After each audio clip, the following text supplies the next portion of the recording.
Hi everyone, this is Zizo Calante from Surviving ED, a blog about eating disorder recovery and beyond. In the article above, I talked about connecting in recovery. During any form of addiction or eating disorder, it's very common for each person to feel like they're suffering alone, to feel that nobody understands them, that their family doesn't get what they're going through, that people can be mean or cruel, that they're being picked on, that they're being forced to eat or to stop patterns that they've arranged in their life for some sort of sense and security. And as you begin to recover, a sense of your control with the eating disorder is being taken away and you're having to learn new things. This can feel like an isolating process, and the whole point about recovery is that community is so important. So I'm going to talk about community in a couple different aspects today, because I know that for me, that was one of the hugest parts about my recovery, was actually realizing that I wasn't alone in my eating disorder. There were many, many others who experienced very similar things to me. Maybe not the same exact circumstances, but the same emotional levels. And the same emotional things that I was struggling with were experienced by a vast majority of people. The rejection, the isolation, the fear, the uncertainty, all of those things are very common denominators when we deal with recovery and giving up the sense of control that we've held so close to our hearts. Community is one of the hugest things in recovery, and it doesn't mean that you have to go out and find a whole bunch of friends.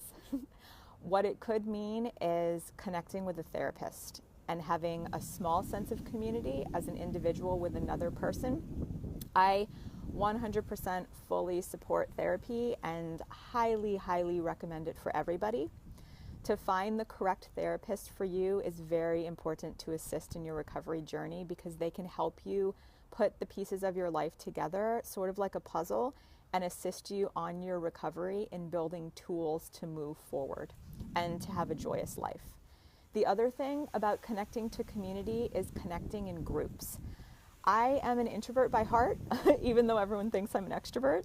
And so during my recovery, I sort of was like, I'm going to recover on my own. And I tried that a lot and it never worked.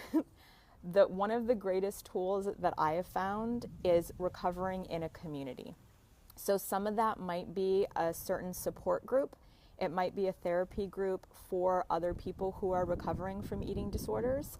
It also could be a movement class. I use the term movement instead of exercise, but you could find a community class, whether it's yoga, whether it's some form of movement, whether it's just a group of friends or people that you enjoy spending time with, that you go and hang out at the park or you go walk around your neighborhood together.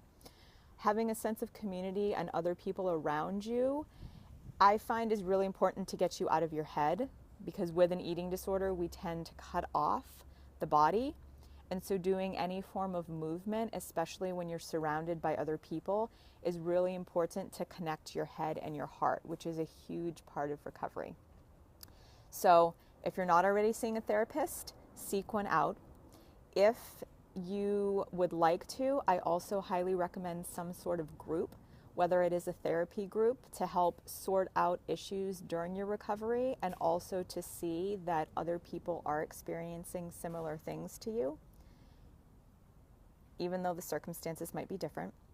And then the third thing that I always recommend is to do something somatic, which is in your body, to help you connect the mind and the heart, and to just get more into your body and your heart center. So take a walk, take a dance class, take a movement class, take a yoga class. Dance in your living room or in your bedroom, turn up some music. Just find something to release some of your energy and be in your body.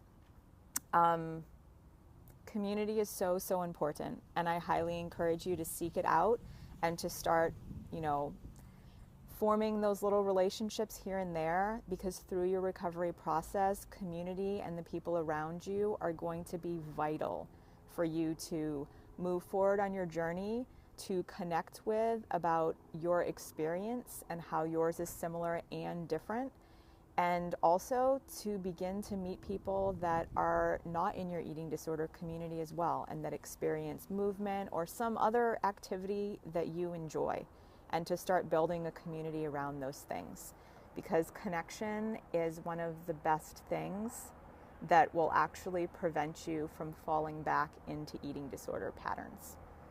So thank you guys for listening. If you have any questions, please comment below. I'd be happy to write about them later or to address anything that I might. And keep moving forward towards recovery. You're doing a great job and you can recover.